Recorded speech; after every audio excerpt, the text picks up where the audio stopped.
Hello साथियों, welcome to कल्प education. आपका पार्ट 2 में स्वागत है।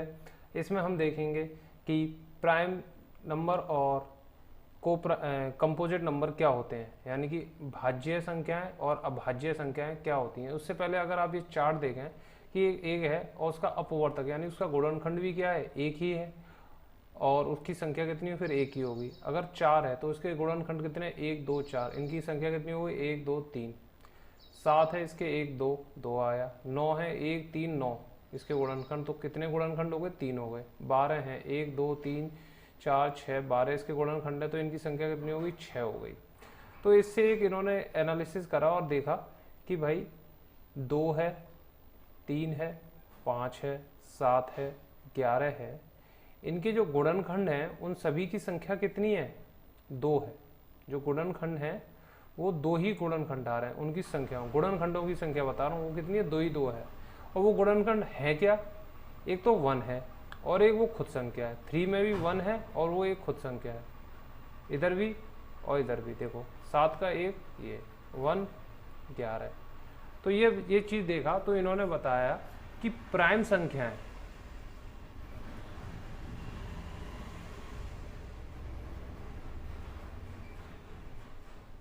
प्राइम संख्या वो संख्या होती हैं जिनके 2 गुणनखंड होते हैं और एक गुणनखंड 1 होता है और दूसरा गुणनखंड वो खुद संख्या होती है, यानी वो खुद से ही विभाजित हो जाती है। ऐसी संख्या जो होती हैं वो क्या कहलाई जाती हैं, अभाज्य संख्याएं। कौन सी, अभाज्य। और इंग्लिश में बोलते हैं इनको प्राइम नंबर। क्या बोलते हैं, प्राइम नंबर। ऐसी संख्याएं जिनके अपवर्तक एक और स्वयं वह संख्या ही होती हैं अभाज्य संख्याएं कहलाती हैं।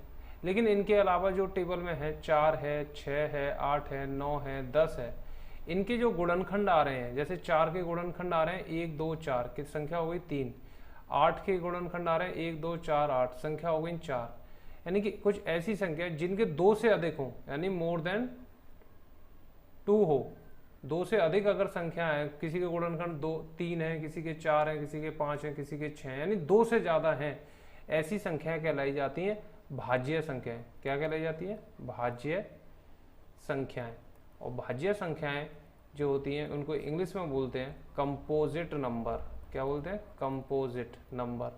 ठीक है, तो वे संख्याएं जिनके 2 से अधिक अपवर्तक होते हैं, गुणनखंड होते हैं, वे भाज्य संख्याएं कहलाती हैं। अब एक बड़ा कंफ्यूजन रहता है 1 के लिए। अब आप चार्ट में देखो 1 के अपवर्तक कितने हैं, 1 ही है, और अपवर्तकों की संख्या क्या है, 1 है। प्राइम नंबर होने के लिए 1 को क्या चाहिए, 2 गुणनखंड चाहिए, लेकिन यहाँ पर गुणनखंड कितने हैं, सिर्फ 1 ही है। और भाज्य संख्याएं होने के लिए, यानी कंपोजिट नंबर होने के लिए कितने होने चाहिए, 2 से अधिक, लेकिन है कितने, 1। इसलिए संख्या 1 का एक ही अपवर्तक है, अतः 1 ना तो भाज्य है और ना ही अभाज्य है। 1 जो है ना ही तो प्राइम नंबर है, ना ही कंपोजिट नंबर है, ना ही अभाज्य संख्या है, ना ही भाज्य संख्या है। तो 1 अपने आप में एक नंबर अलग हट चुका है प्राइम और कंपोजिट नंबर से। ये बात आपको समझ में आई। तो ये दोनों ने निष्कर्ष निकाला, ऐसी संख्याएं जो केवल एक और स्वयं से ही पूरी तरह विभाजित हो जाती हैं, ऐसी संख्याएं अभाज्य होती हैं, हमने सीख लिया। ऐसी संख्याएं जो एक और स्वयं के अतिरिक्त अन्य संख्याओं से भी विभाजित होती हैं, यानी 2 से अधिक जिनके फैक्टर्स होते हैं, उनको भाज्य संख्या कहते हैं। अब अभाज्य गुणनखंड कैसे निकालते हैं, तो देखो इसमें ये तरीका बताया, मैं आपको एक सिंपल सा तरीका बताता हूँ अभाज्य गुणनखंड निकालने का। जो हमारे पास संख्याएं होती हैं उनके गुणनखंड कैसे निकालते हैं ये देखते हैं। जैसे यहाँ 24 दे रखा है, इसका इसने गुणनखंड क्या लिया, कोई भी मल्टीप्लाई ले लिया, 2 गुणा 12, फिर 12 को तोड़ दिया 2 गुणा 6 में, फिर 6 को तोड़ दिया 2 गुणा 3 में, तो ये वाला 2 इधर आ गया और ये वाला 2 भी इधर आ गया। यानी कि इस तरह से इनने इसके क्या कर दिए, गुणनखंड कर दिए। किस में आ गए, 2 में और 3 में। 2 क्या है और 3 क्या है, अभाज्य संख्या है। यानी कि ये जो गुणनखंड किया है ये किस में करा है, अभाज्य गुणनखंड किया है। तो इस अभाज्य गुणनखंड को बोलते हैं प्राइम फैक्टराइजेशन। अगर आपको भी करना है तो सिंपल तरीका इसका क्या होता है, इसको इस तरह से कर दीजिए। 24 है, 2 का 12 से, 2 का 6 से, 2 का 3 से और 3 का 1 से, तो ये जो निकल कर आया तो आप सीधे निकाल सकते हैं। इस तरह से करने की जरूरत नहीं पड़ेगी। तो 24 को लिख सकते हैं 2 पे पावर 3 और 3 पे पावर 1। यानी कि हमने जो फैक्टराइजेशन करा, जो गुणनखंडों का वो करा, वो किस में करा है? प्राइम नंबरों में, अभाज्य संख्याओं में। ठीक है, तो अभाज्य गुणनखंड किस तरह से करते हैं सीख गए, इस तरीके से हम सवालों में आगे करा करेंगे। किसी भाज्य, अब देखो ये लाइन क्या करिए, किसी भाज्य संख्या के अभाज्य गुणनखंडों की संख्या निश्चित होती है, परंतु गुणनखंडों का क्रम कुछ भी हो सकता है। हाँ, जैसे ये कह रहा है ये 24 है, इसके जो गुणनखंड होंगे अभाज्य वो फिक्स्ड होंगे, समझ रहे हो? वो क्या है, आप उनको वो नहीं कर सकते हो, क्या कहते हैं, सॉरी मैं दोबारा बोलता हूँ, जो 24 है इसके जो गुणनखंड है अभाज्य वो क्या है, फिक्स्ड है। जैसे कि यहाँ 84 है, इसके गुणनखंड कितने निकले हैं, 2 2 7 3, यानी कि इसके कितने 4 ही अभाज्य गुणनखंड प्राप्त हुए हैं। ठीक है, अब इन्हें हम आगे पीछे कैसे भी लिख लें, 7 पहले लिख लें, फिर 2 लिख लें, फिर 3 लिख लें, फिर 2 लिख लें, उससे कोई मतलब नहीं है। ठीक है, लेकिन गुणनखंडों की जो संख्या होगी वो हमेशा क्या होगी, फिक्स्ड होगी। ये ऐसा क्यों कह रहे हैं कि आगे पीछे लिख रहे हैं कि देखो तरीका है, अब तुम 2 गुणा 42 से स्टार्टिंग करो या 4 गुणा 21 से करो या 12 गुणा 7 से करो, एंड में जो रिजल्ट आएगा वो क्या आएगा, आपका सेम आएगा। लेकिन पोजीशन देखो यहाँ पे गुणनखंडों की क्या है, वो अलग अलग हो रही है, इसलिए ये बात उन्होंने बोली है कि सिंपल भाषा में बताएं कि आपको इनके गुणनखंड निकालने का ये तरीका है, इनको काउंट कर सकते हैं, और काउंट करने के बाद आपको ये इनकी पोजीशन क्या है उससे कोई फर्क नहीं लेना है। ये फैक्टर ट्री मेथड है गुणनखंड निकालने का, कि 90 है, इसको 15 गुणा 6 लिख सकते हैं, फिर 15 को 5 गुणा 3 लिख सकते हैं, फिर 6 को 2 गुणा 3 लिख सकते हैं। ये सब आपको नहीं करने की ज़रूरत है, वो यही तरीका है जो यहाँ पर बताया गया इधर टेबल में, मतलब इस तरीके से आप बस इसको याद रखिए और आपके कार्य हो जाएंगे। ठीक है, ये एक्सरसाइज है 9 के अभाज्य गुणन बताइए, यदि किसी संख्या के अभाज्य गुणन 2 2 और 3 है तो संख्या बताइए। तो ये आपको क्या करना है, सवाल प्रैक्टिस करने हैं। मैं जो है पहले इसकी पूरी थ्योरी कराऊंगा, फिर थ्योरी कराने के बाद जितनी भी एक्सरसाइज है इनके डायरेक्ट हम सीधे एक्सरसाइजों को खोलेंगे और सवाल करेंगे। तो उससे पहले आप क्या करिए, इनका स्क्रीनशॉट लेकर इनको जो है सॉल्व करने की कोशिश करिएगा। ठीक है ना, और मैं ये फ़ोटोज़ जो हैं, जो भी ये मैंने बुक से ली हैं, इनकी PDF बना के भी अपने टेलीग्राम चैनल पर डाल दूंगा, तो आप वहाँ से भी इनको ले सकते हैं। नेक्स्ट हम पढ़ते हैं ये अपवर्तक, समावर्तक तथा महत्तम समावर्तक क्या होता है। अब देखिए ये जो बातें हैं, अपवर्तक आप पढ़ चुके हैं, समापवर्तक क्या होता है ये पढ़ना है। अपवर्तक क्या होता है आपको पता है ना, गुणनखंड। समापवर्तक, समा यानी कि सेम गुणनखंड, सेम वैल्यू होनी चाहिए, सिमिलर, और महत्तम यानी कि मैक्सिमम वैल्यू। ठीक है, हाईएस्ट वैल्यू। अब जैसे देखो ये 48 है, फिर 64 है और फिर 72 है, इसके अपवर्तक निकाले, यानी इसके क्या निकाले, फैक्टर्स निकाले। क्या क्या हैं इसके फैक्टर्स, 1 2 3 4 6 8 12 16 24 और 28। कैसे निकालते हैं, जैसे 48 है, ठीक है, अब ये 2 से कट जाएगा, 1 से कट जाएगा, फिर 2 से कट जाएगा, 2 के बाद 3 से कट रहा है, फिर 4 से कट रहा है, यानी जिन जिन से कट जाएगा हम उसको लिखते जाएंगे इस तरह से। तो ये इन्होंने यहाँ पर करा है। तो 48, 64 और 72 के इन्होंने फैक्टर निकाले। फिर इनमें देखे कि समापवर्तक कौन से हैं।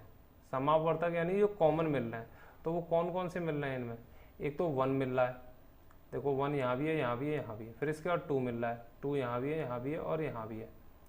फिर इसके बाद 4 मिल रहा है, यहाँ भी है, यहाँ भी है और यहाँ भी है। और इसके बाद मिल रहा है 8, और इसके बाद कोई नहीं मिल रहा, यानी कि इन सभी में जो कॉमन फैक्टर मिल रहे हैं वो 8 ही मिल रहा है, इसके बाद कोई नहीं मिल रहा। तब क्या करेंगे, इसके बाद अब देखो 1 2 4 और देखिए यहाँ पे मैं बताता हूँ, 48 है, 64 है और 72 है। ठीक है, इनके जो कॉमन फैक्टर निकल के आया, CF निकल के आया, वो क्या आया, यानी कि समापवर्तक निकल के आया, वो आया 1 2 4 और 8। 48 के सारे खोल दिए, फिर 64 के खोल दिए और ये कर दिए, कॉमन आ गया 1 2 4 8। अब इनमें हाईएस्ट कौन सा फैक्टर है, वो है 8। 8 यानी कि वो हाईएस्ट फैक्टर है जो 48 को भी पूरी तरह से विभाजित कर देगा, 64 को भी पूरी तरह से कर देगा, 72 को भी कर देगा। इससे ऊपर नहीं मिलेंगे, इससे नीचे मिल जाएंगे। इससे नीचे कौन से, 4 मिल रहा है, 2 मिल रहा है, 1 मिल रहा है, ये भी सब विभाजित कर रहे हैं। लेकिन इन सब में हाईएस्ट कौन सा है, वो है सिर्फ 8। तो ठीक है, 8 क्या हो गया, हाईएस्ट कॉमन फैक्टर हो गया। तो ये बात आप याद रखना। तो इसमें यही बात बोली गई है, दो या अधिक दी हुई संख्याओं के सार्व अपवर्तकों में सबसे बड़ा सार्व अपवर्तक दी हुई संख्या का महत्तम होता है। जो मैंने बता दिया कि फैक्टर का कॉमन फैक्टर निकालिए, फिर उनमें से जो भी बड़ी होगी वो ही हाईएस्ट कॉमन फैक्टर होता है। इसका दूसरा नाम होता है ग्रेटेस्ट कॉमन डिवीजर, जिसको बोलते हैं महत्तम सर्वभाजक। ठीक है, तो ये तरीका हो गया। अब जैसे कि आपको 45, 60 और 75 का निकाल के देखिएगा कि हाईएस्ट कॉमन फैक्टर क्या होता है। आइए सोचें और निष्कर्ष निकालें। जैसे कि 4 के अपवर्तक क्या हैं, 4 और 9 के। 4 के अपवर्तक दे रखा है 1, 2, 4। 9 के क्या हैं, 1, 3, 9। ठीक है, तो इनमें 4 और 9 में जो हाईएस्ट कॉमन फैक्टर मिल रहा है या जो कॉमन मिल रहा है वो 1 ही तो मिल रहा है, इसके अलावा तो कोई नहीं मिल रहा। तो यानी 4 और 9 का हाईएस्ट कॉमन फैक्टर ही क्या हो गया, 1 ही हो गया। लेकिन 4 क्या है, एक भाजक संख्या है। 9 क्या है, ये भी एक भाजक संख्या है। यानी कोई भी दो संख्याएं ले लीजिए, ऐसी दो संख्याएं जिनका मासा यानी कि हाईएस्ट कॉमन फैक्टर, महत्तम समापवर्तक अगर जो है वो 1 हो तो वह संख्या क्या कहलाई जाती है, को प्राइम कहलाई जाती है। यानी कि 4 और 9 का हाईएस्ट कॉमन फैक्टर क्या आया, 1 आया। इसका मतलब ये 4 और 9 क्या हो गई, आपस में को प्राइम हो गई। क्या हो गई, को प्राइम, सह अभाज्य। ठीक है, ये यहाँ लिखा हुआ आप देख सकते हैं। अच्छा, 12 और 18 दिया है, इसमें कॉमन फैक्टर क्या आ रहे हैं, 1 है, 2 है, 3 है, 6 है। तो इसका क्या हो गया, 6। इसका मतलब 12 और 18 क्या है, ये को प्राइम नहीं है।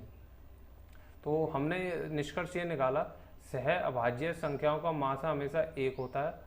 और सामान्यतः जनरली जो संख्याओं का मासा होता है या तो सभी संख्याओं से छोटा होता है अथवा उनमें से सबसे छोटी संख्या के बराबर होता है। जैसे कि देखिए, ये 5 है और 15 है और 2 है और 3 है। मैं इनको रफ कर देता हूँ फिर आपको बताता हूँ।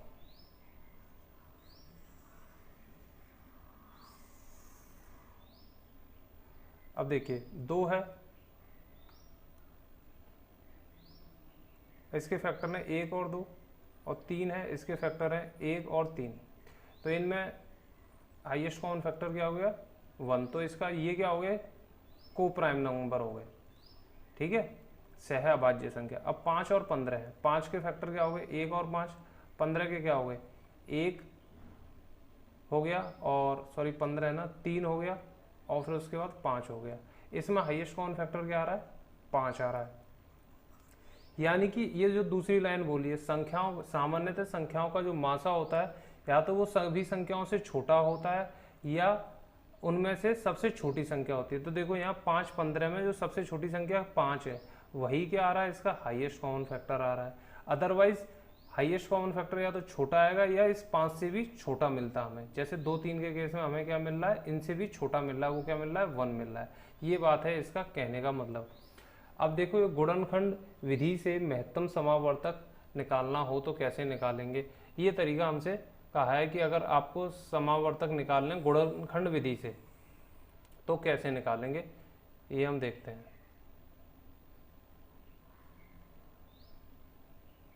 एक सेकंड, यहाँ से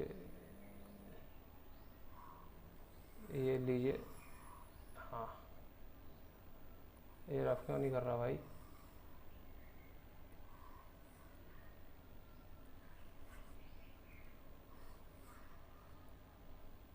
चलो कोई बात नहीं। अब देखिए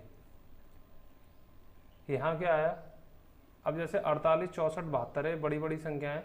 जैसे 48 है, इसका आप इस तरह से निकालिएगा 48 का, तो ये निकल कर आएगा, वो क्या आएगा 48 का, जब करेंगे 2, 24, 2, 12, 2, 6 और 2, 3 और 3, 1, इस तरह से करेंगे तो कितना आएगा, 2 पे पावर 4 और 3 पे पावर 1। ऐसे 64 है, इसका कितना निकला हुआ है, 2 पे पावर 5 और 72 है, इसका क्या निकला हुआ है, 2 पे पावर 3 और 3 पे पावर 2। यहाँ से आप देख सकते हैं, देखिए ये निकली हुई है, मैंने बस इस तरह से लिख दी है। पावर कितने 2 हैं, 1, 2, 3, तो 2 पे पावर 3 हो गई। कितने 3 है, 2 है, तो 3 पे पावर 2 हो गई। तो हमने इसमें क्या सीखना है, हमने इसमें हाईएस्ट कॉमन फैक्टर निकालना सीखना है इस विधि से, गुणनखंड विधि से। तो आपको क्या देखना होगा, इसमें कॉमन क्या है। देखो यहाँ 2 तीनों में मिल रहा है, लेकिन 3 सिर्फ 2 जगह मिल रहा है, यानी कि 2 ही कॉमन है, तो एक तो 2 आ गया। ये HCF देगा हमें, क्या देगा, HCF। अब इसमें देखिए सबसे छोटी पावर किसी है 2 में, 3, तो 2 पे पावर 3 ले लेंगे, क्योंकि वो ही तो पावर है जो इसको भी डिवाइड कर देगी, इसको भी कर देगी और इसको भी कर देगी। यानी 72 जो है 2 पे पावर 3 से भी जा सकता है, 64 से भी जा सकता है, 48 से। अगर लेकिन मैंने 2 पे पावर 5 ले लूंगा तो सिर्फ 64 कटेगा, 72 थोड़ी कटेगा। 72 तो सिर्फ मैक्सिमम 3 पावर तक कर सकता है। इसलिए हमेशा हम क्या लेते हैं, स्मॉलेस्ट पावर लेते हैं, कॉमन। पहला स्टेप होता है कॉमन नंबर ढूंढते हैं, ठीक है, और फिर दूसरा स्टेप क्या होता है, स्मॉलेस्ट पावर देखते हैं, ठीक है। ये हमारा उद्देश्य होता है। अब इसके बाद इसने ये बताया, ये पूरा प्रोसीजर जो यहाँ लिखा हुआ था वो मैंने आपको यहाँ सिंपल भाषा में आपको समझा दिया है, ठीक है। अब हम क्या करते हैं, इसको पहले रफ करते हैं।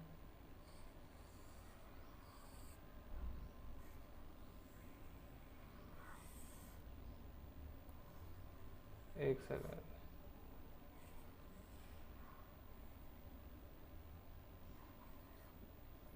ये रफ हो गया। अच्छा, अब यहाँ देखिए ये सवाल दे रखे हैं, आप इनको करना। उदाहरण 180 एवं 192 दे रखा है, इसका मासा गुणन विधि से निकालने के लिए कहा है, तो सॉल्यूशन है, आप खुद कर सकते हैं, ठीक है। हम पेन ले लेते हैं। भाग विधि से महत्तम समापवर्तक निकालिए। भाग विधि से HCF निकालना हो तो कैसे निकालेंगे, जैसे यही ले लेते हैं 48, इसमें तो ये एग्जाम्पल दे रखा है, आप देख सकते हैं 671, 781, 14, तो ये तरीका है। अब इसको मैं सिंपल वाले भाषा से समझाता हूँ।